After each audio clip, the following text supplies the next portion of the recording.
Hey, Pastor Ahlersmeyer, good to be with you today. Great to be with you, Pastor Climola. Yeah, thank you. And it's uh it's hard not to call you Mr. President because that's when I first met you was when I was a student at Concordia Ann Arbor and you came on my sophomore year as the campus president and you were there through my graduation and so it's been very cool to serve at a congregation where I knew the president Yeah. had served. That was one of the first things I was like, wow, I get to serve at the president's congregation. Well, Ryan, you and I have uh, uh, what I would call it mutually assured destruction. We probably have stories on each other that we could. Yeah, those were challenging. They were fun times. They Yeah. were. I was so grateful to you and other students that you were people who hung in there during difficult times.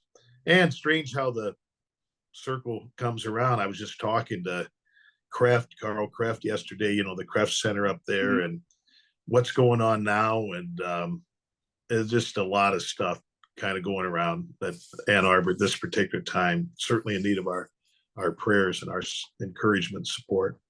Yep. No, it's a great place, and I'm excited to have my oldest Daniela enrolling there this fall. And so I Cool. remember going when I was enrolling. This is what 23 years ago now, and I was getting ready to enroll there. I yeah right.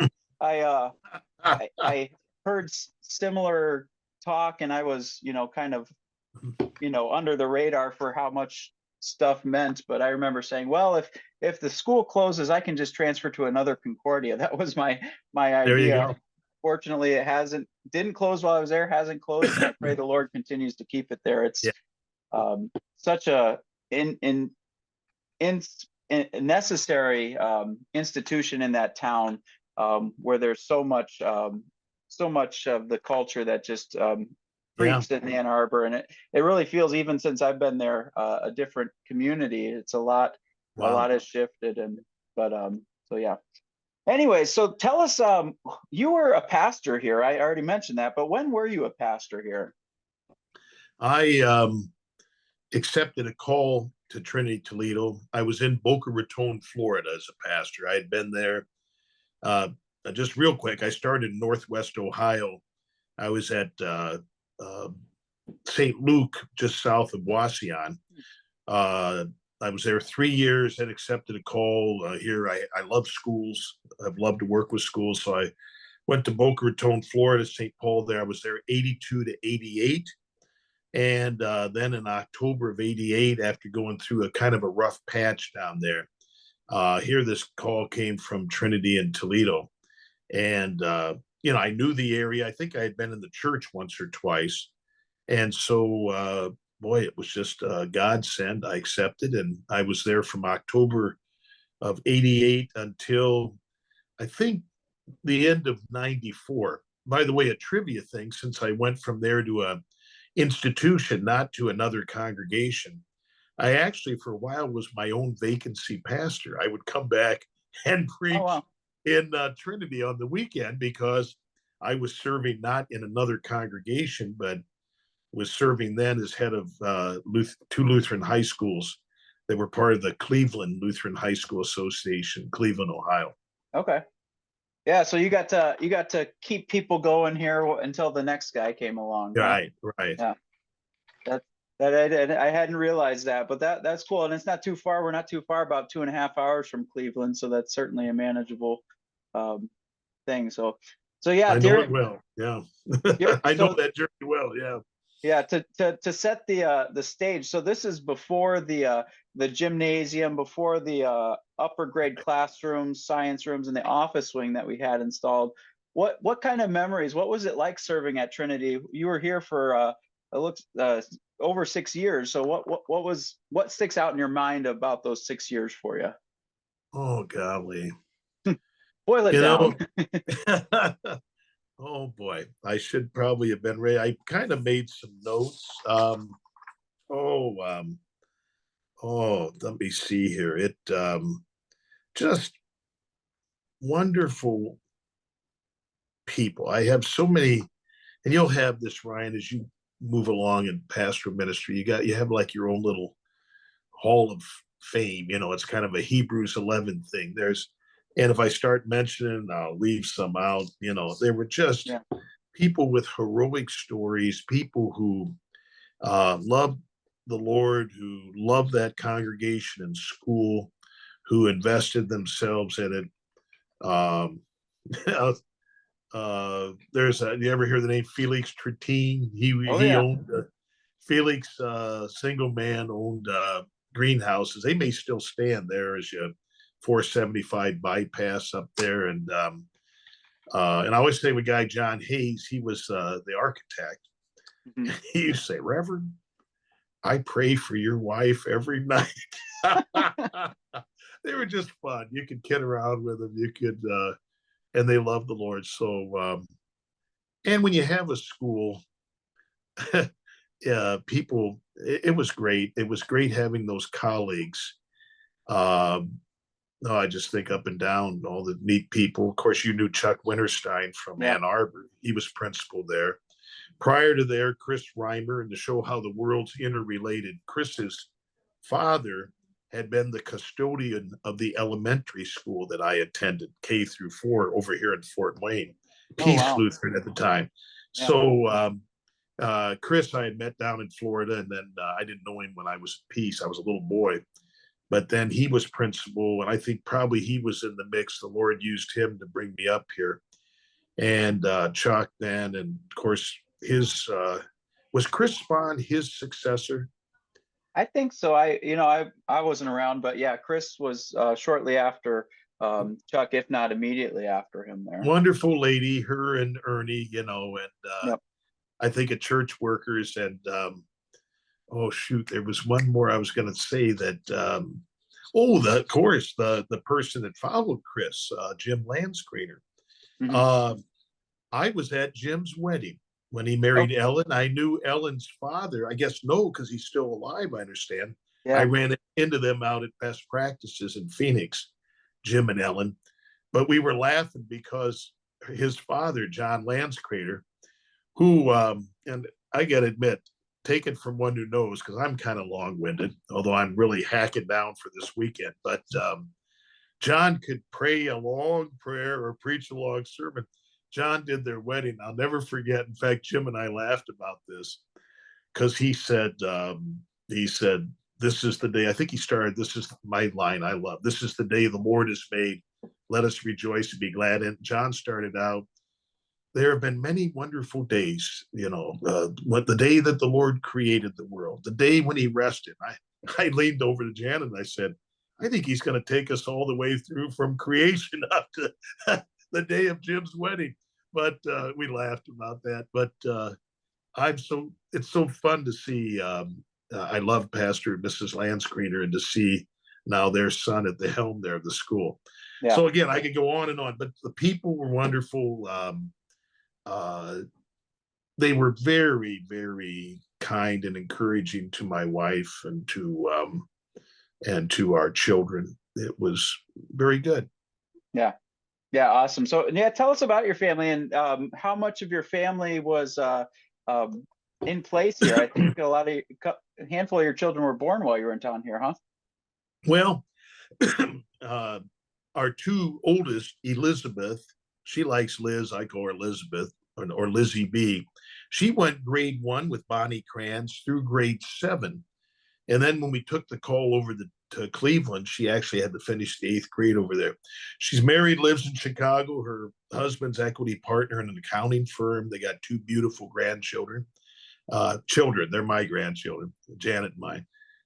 Becky is kind of a freelance communicator. She's got a bachelor's from Concordia, Ann Arbor, and she and her son, my oldest grandson Luke, who's 18, live here in Fort Wayne. She went to Trinity School and Trinity Lutheran School.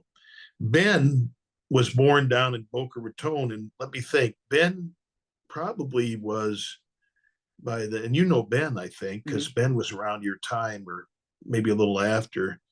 But he went to Trinity Lutheran School for a year or two. He's now a Lutheran pastor here in Fort Wayne. He Yeah. has 2 wonderful little sons, Seth and Judah. And then Sam, who was the only one born in Toledo, Okay. actually. And I think you might have known Sam a little bit up in Ann Arbor, but he hung around campus somewhat. Sam works for Sweetwater Sound here in Fort Wayne, does all their purchasing of everything other than musical instruments. He and his bride have 5 children, and they live right across the lane from us. We live off of a road back about 150 yards, and we call it the compound. We're on like, there's only about 6, 7 houses back there, and Janet, myself, and then our youngest 2 born here or actually born in Cleveland. Caleb, who works at Meyer, he's mildly autistic, and then our youngest Daniel is profoundly autistic. He'll need lifelong care, and both of those guys live with us here at home. But Yeah. that's the game.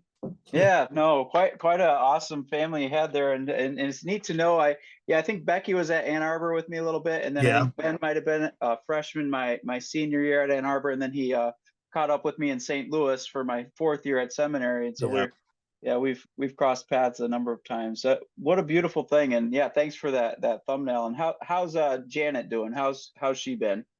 She's doing great. She is a Title I tutor here at Holy Cross Lutheran School, the congregation I serve. And in fact, she was in here and just went out real quick because she is taking classes to get recertified. Okay. And she wants to keep on keeping on. Let's see, Janet would be in December. She'll be, let me think, that can't be right. She'll be 64 in December. But she wants to keep going till she's 70 or so, and we kind of did the numbers and worked to kind of pay to get certified. She's doing great, very involved in the children and grandchildren's lives with 8 of the 10 grandchildren in Fort Wayne and 5 of the 6 kids. So we're blessed beyond what we Yeah. deserve. No, I Aren't think we all? you're describing a lot of grandparents' dream. You got a Oh, couple. yeah. What did you say? A couple in Chicago, and even that's within spitting distance for you guys. Right. So that's Oh, great. absolutely. Yeah. Yeah. Very cool. So that's awesome. And so give us we've touched on a couple stops along the way for you after Trinity. So you end of 94 you took a position as the director of the Cleveland Lutheran High Schools, and then found your way to Concordia Ann Arbor. And so what was life after Trinity like for you? Fill in some of the gaps for some of the people who remember you here. Yeah, it was like learning a new career. In fact, by the time I came to Fort Wayne, it occurred to me I had spent about half my ministry in parishes, Wauseon, Boca Raton, and Toledo, and half in institutional ministries, Cleveland with the high schools, and then Ann Arbor at Concordia University. So, in some ways, I think before I came to Holy Cross here in Fort Wayne, in some ways, I think I missed out on those formative years when a pastor really mellows and gets all his stuff. I was learning 2 new careers. I had a total of 2 educational courses in my entire bachelor's, master's, and PhD, and so I was learning by the seat of my pants. And the way I got to Ann Arbor, I don't even know if you know this, but I was the chair of the search committee. They had released the former president, Synod had, and I got to tell you, Synod was always we were wrestling with them all the time. It was just challenging. And I remember uh, talking to, I couldn't get anybody to take it. Everybody was convinced it was going to close. Then I Mhm. talked to a guy, I think you guys know over there in Toledo, Dave Buechler, used to be president of the Mhm. Ohio district. And I said, Dave, you got great leadership skills and you would do a wonderful job. And Dave said, nah, I'm not, not for me. But he said, have you ever considered doing it? And I went, oh. So I went back to the board and I said, I can't get anybody. I mean, I called people overseas. Everybody thought it was closing. Yeah. And so I said, I've grown to love it. I didn't go there, but I was on their board of regents. And I said, if you think it would work, I'd be willing to let my name stand. And by golly, one other guy said, well, I'd be willing to let my name stand, a synodical official who shall not be named. And at any rate, they had a little election. I got elected. So there we Yeah. go. I was 2 years, 3 years, and 2 years in interim, and let's see, 03 to 9, and then 4.5 years as permanent president. Okay. Yeah, no, that's awesome that the Lord used you to find yourself. That's Yeah, still looking. yeah, yeah, right. No, that's such is life. That's cool. I did not know that tidbit about you. So then you've been at Holy Cross since 2009, you said? In my first Sunday here was Easter Sunday of 2010. Okay. So I yeah, was well, installed on Palm Sunday 2010. I actually had, like, first time in my adult life I was not employed. I had a mhm, 3.5 month gap. yeah, They allowed me to live in the president's house. They continued salary, but I had uh, when we pushed the idea of merger, uh, I guess I was viewed as an impediment at that point. So I can still remember a couple members of the Board of Regents Synod said, "You're going to have to let him go." And so I remember they came up the office, they were crying, and wow, and I was comforting them, yeah, but I knew the Lord would take care of me, and He has. And everybody ought to be released once in their life. It's kind of an out of body experience. You sort of, I mean, Janet took it a lot worse than I did because we had poured our hearts yeah. out. But you know, golly, the Lord had. This has been such a wonderful chapter of a wonderful life that I couldn't have written it any better, I think. Yeah, no, I appreciate you sharing very transparently what that must have been like for you, and I can attest personally how you poured your heart into that place. I One of my key takeaways from my vicarage supervisor, he said, you just got to love the people, and that was something that I hadn't had the words formed in my mind up until my vicarage, but that was something I witnessed in you.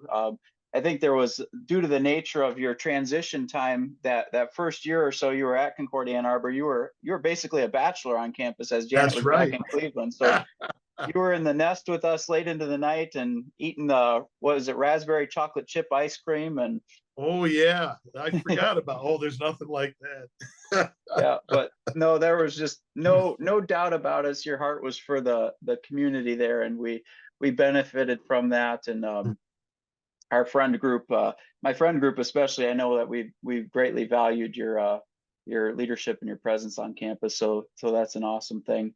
I didn't mention I was going to ask you about this, but I was just thinking, I don't know your route to ministry. When was it in your life that you knew you were going to be a pastor? What was that like for you? When I graduated from high school, I was going to go into pre med. I'm the oldest of six. My dad was a college prof. He said, "Hey, if you go," he was at Kent State at the time. He ended up his career at Ball State over in Indiana, but he was at Kent State. That's where I graduated. My dad and mom were on campus during the shootings on May Oh wow. 4th of 1970. I was a sophomore. I graduated in 72. So I wanted something different. I wanted to get away from home. So I was appointed to the U.S. Military Academy. I could have gone to West Point by William Saxby, who was then a senator from Ohio. I think later served in the Ford administration. Hmm. But I declined that because I felt I wasn't gung ho military. It was a means to finance an education. So I took an Army ROTC scholarship, went to Vanderbilt University in Nashville and Tennessee.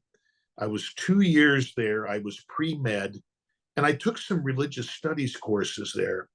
And they questioned the authenticity of the Bible. They reduced the miracles to natural occurrences.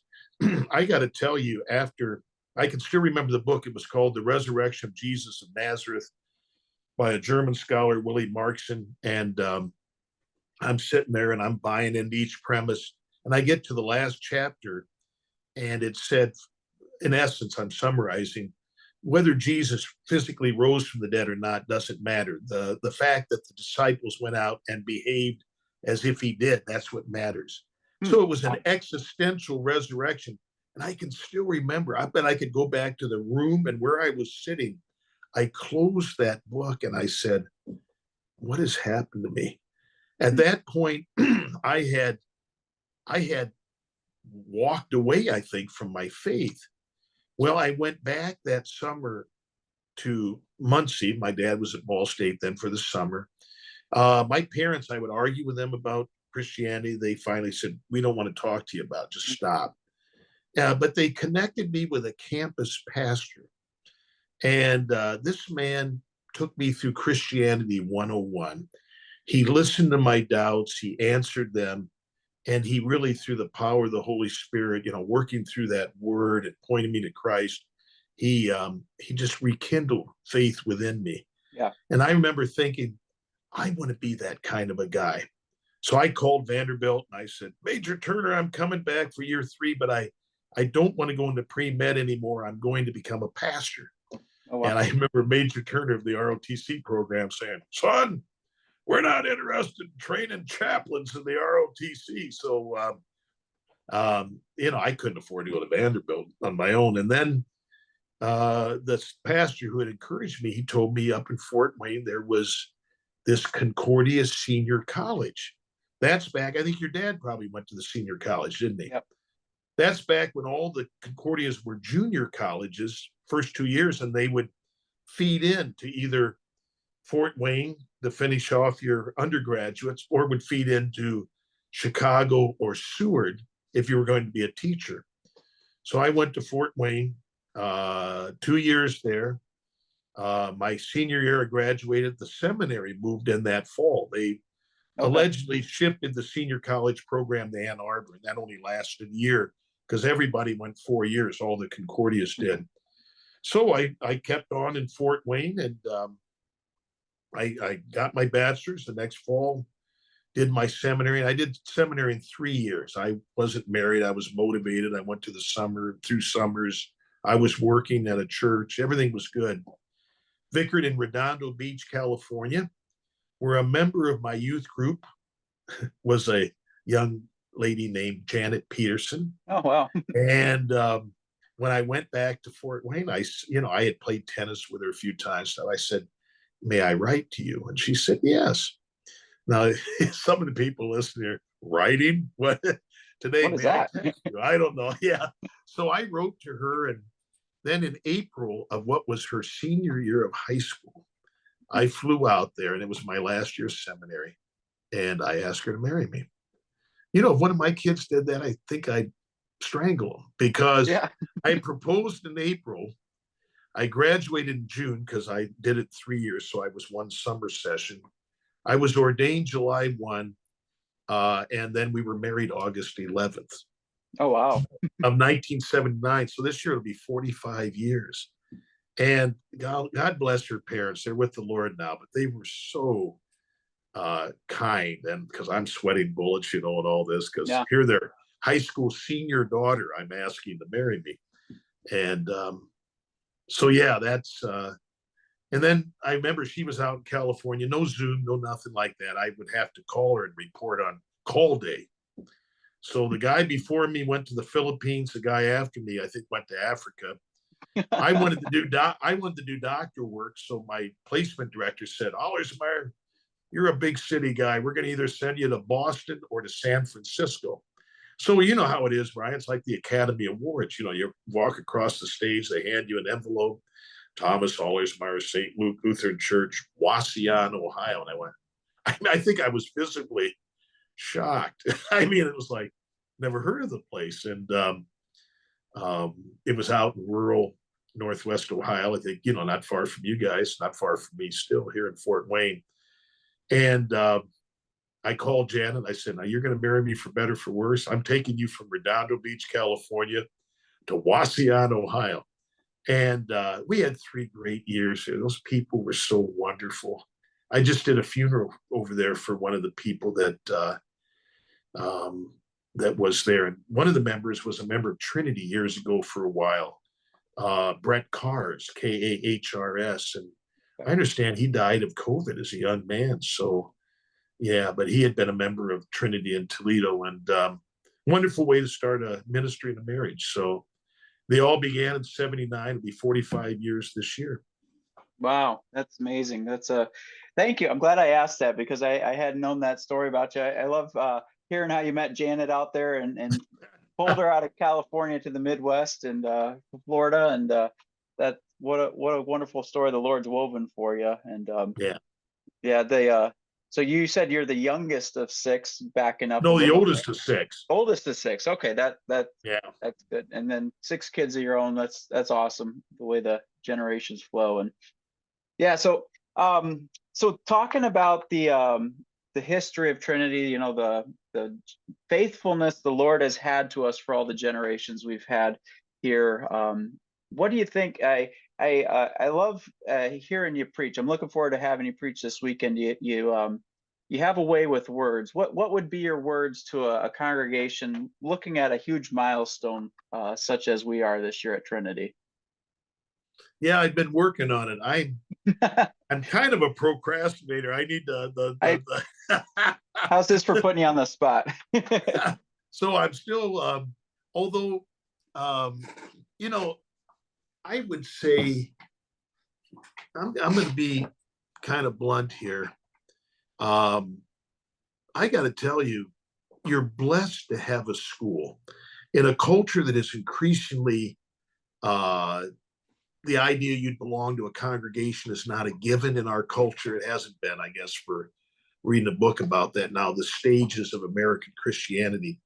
And the school is a phenomenal magnet for families who want something different. And I, but it'll be different. We're struggling with it here in Fort Wayne. I mean, back in the heyday, we have in our school 440 kids, and it used to be like 80-90% were members of our congregation. We are now 40% members, 40% Christians from other denominations, whatever, other branches of Lutheranism, 20% unchurched. Mm.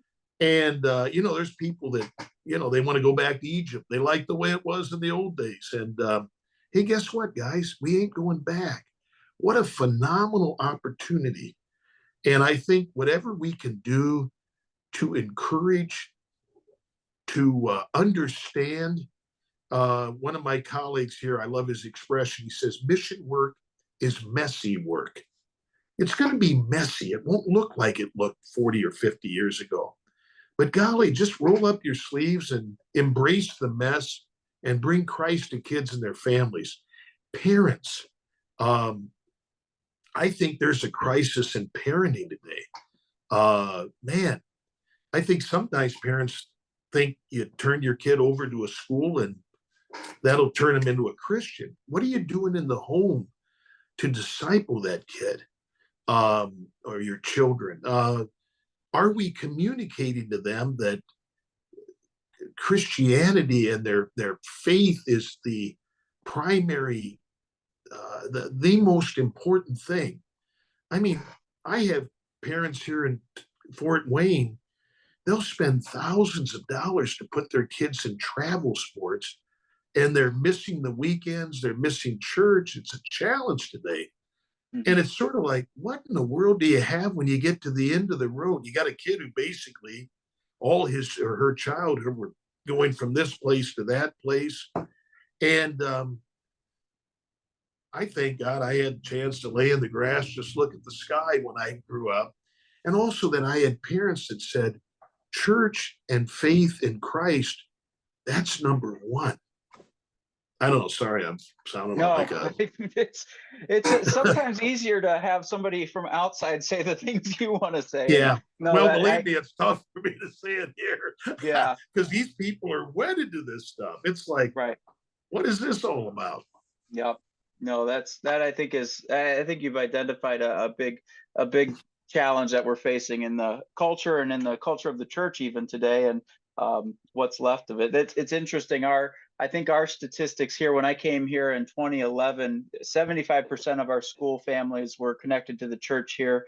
And now it's almost shifted directly inversely, where only 25% of our school families are connected to our congregation. And yeah, so in a lot of that remaining 75 do have church homes, but it's a sad number that it's an option for their family rhythm and their family decisions to And yeah, I think there is this perception of, well, we're checking a box by sending our kids to a Christian school, and we've really Pastor Love actually found something in some of the old I don't remember if it was some of the old Concordia journals, something found an article talking about how the school as a mission, which we Hmm. always talk that way, the mission is really carried out through the children into the homes. Even back, and I think this article was from the 40s, they were talking that way.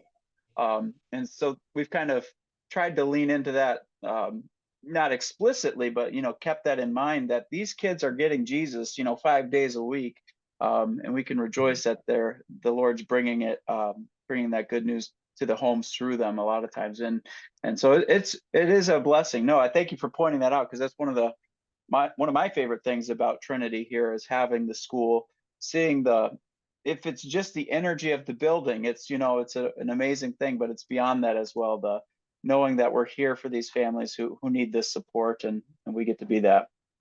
I always say it's the straw that stirs the drink. You will have a fresh influx of families. I mean, that's your shtick. Hmm. That's a wonderful shtick to have. I would say another thing in terms of church attendance and involvement.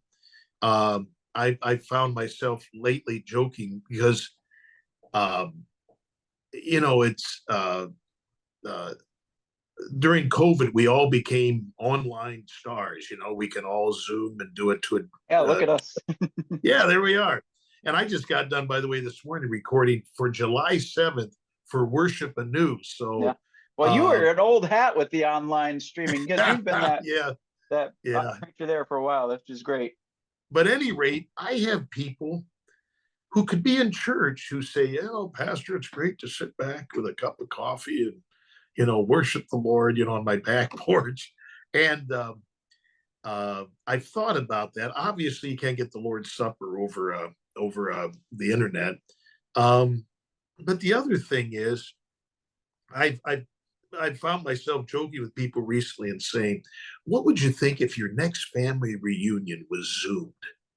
We're gonna get together by Zoom." Whoa, no, there's something about being there that's important. And by the way, that's a also an admonition to the faithful who are there every week. Do you reach out and do you greet a person after worship? Do you say, "How are things going? How are you?" Not just "How are you?" I like it. My predecessor here at Fort Wayne, he's got a great way. He'll say, "How are you?" And "Yeah, I'm okay." How are you? Mhm. Do we encourage? Do we edify? Do we build up with one another? If I missed worship at Trinity, would I miss anything, or would I anonymously walk in and anonymously walk out? I mean, people are dying for relationships today, and you just don't come to church to sit passively in a pew to receive. Although you receive the gifts of the Lord, His Word, and the sacrament of Holy Communion, you remember your baptism with the invocation and benediction, but you also come to serve. And I would really love if Christians, and in particular Lutherans and Missouri Synod Lutherans, would see our time in worship as a time when I'm there to encourage other people, to help them. We're all journeying along as sin broken people in a broken world. Encourage one another. You know, I No. think that would be, let's make it so if I miss church, I have missed something. And by the Yeah. way, Ryan, I'm never at a loss for words. Somebody Yeah. once told my brother, "Oh, your brother, words flow out of his mouth like a fountain." My brother responded, "Yeah, we've not found the spigot to turn it off with yet, or the handle." But um, the um, the encouragement. Shoot, I was going to say one more thing. Well, I forgot it. Go ahead and go on. I'll think of No, I think that's great, because I think one of the things that one of the it. challenges with the anniversary year like this is you get so doughy eyed, looking to the past, seeing where the Lord's brought us, which is good to do, rejoicing in the Lord's blessings through the years. But I think what you're talking about now is, let's own this generation and own who Amen. God is for us, and make this generation to be, for the sake of future generations, a strong in Christ existence, so that we can continue being a blessing, not just for the sake of ourselves, but for the sake of the lost who are in need of this, which we sometimes take for granted. So My one of the 20 favorite hymns I won at my funeral, maybe 50. I don't know. I love them all. But oh God, our help in ages past. But it doesn't stop there. Our hope for years to come. Yeah. So I would hope that at Trinity, this anniversary is a little doughy-eyed, the teary-eyed, the past, but it's like rejoice in that, praise the Lord, forgive whatever was broken in the past. And you know Yep. what?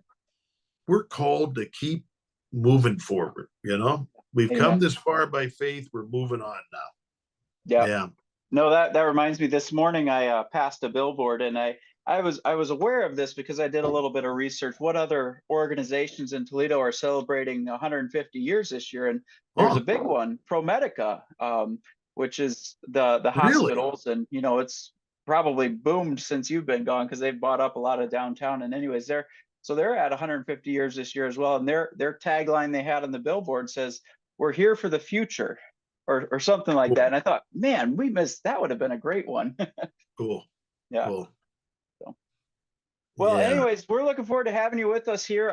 If you're watching this online, which I guess is the only place you can watch it, we're uh, Pastor Ahlersmeyer is preaching our 10:30 service. We're streaming that, so you can catch that if you're watching this morning, or if you're watching this whenever. You can find that service wherever you're finding this. So please tune in, and if you're not able to be here in person, see what the Lord has to say through Pastor Ahlersmeyer. And you got any final words for us before we sign off here?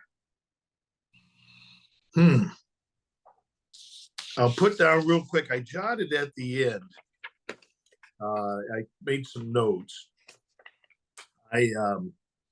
I just some things. I'll just real quick go through some things I've learned over the years. Oh, great. I said one, mission work is messy work. Mhm. It's not going to be neat. We German Lutherans love our things very neat. Kindness is underrated, I think. Robert Louis Stevenson once said, everyone you meet is facing a challenge, so be kind. I find myself hugging a lot more people, telling people I love them. Big burly man in our congregation battling stage 3 cancer, and just hug this big guy. I think sometimes guys don't get enough of that in our culture, so I'm kind of becoming more that day. Let's see. 5 missional practices. Have you run across that, Ryan, with Greg Finke? I love it. I You think can remember it this way. Where do you see God at work? These are what do I want to call them? Game-changing questions for me. Where do you see God at work in your life? What is God saying to you in his word? What kind of conversations are you having with, he calls them pre-Christians? What good are you doing around here? In other words, how can you serve? And how about this one? How can I pray for you? I find myself asking that a lot more when I am involved with people. Just how can I pray for you? People love it. There's things going on. Last thing, I used to be a late morning person. I'll tell you what, I get my best work done. Now I'm up 5 a.m. every morning and I'm just cranking away. And I love that time. It's the quiet time in my life. I can read, reflect, pray. And so either be an early morning or a late night person. Yeah. Those are kind of things I've kind of learned over the years. Now, I will admit, I think there might be some people who would be shocked to hear that you're early morning person. One of the first stories I heard about you when I got here was one day, and I'll just say it was one day when you were walking down the aisle during the opening hymn to get ready for the service, and I said, "Oh, really? Wow." I have come a long way since. No. Isn't it great God's people put up with us and help us to grow? And remember that. That would be a good one. None of us is, there's a kids song called Kids Under Construction. Maybe the paint is still wet. Kids under construction. The Lord isn't done with us yet. And, love your pastors. The Lord isn't done with them yet either. We're all growing. The day I'm going to stop growing, when they put me in my casket.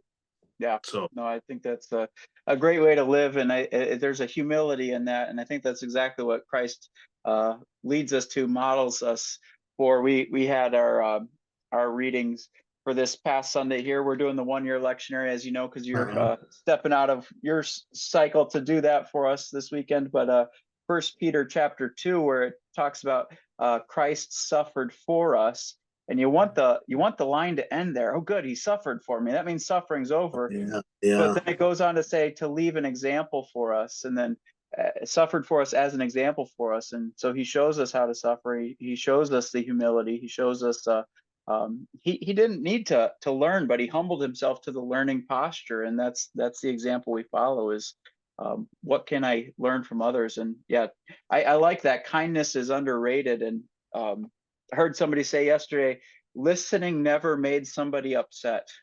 Um, you never offend somebody by listening to them. And I just yeah, thought, wow, that's so simple, but it's so profound, just to listen to someone, and goes a long way.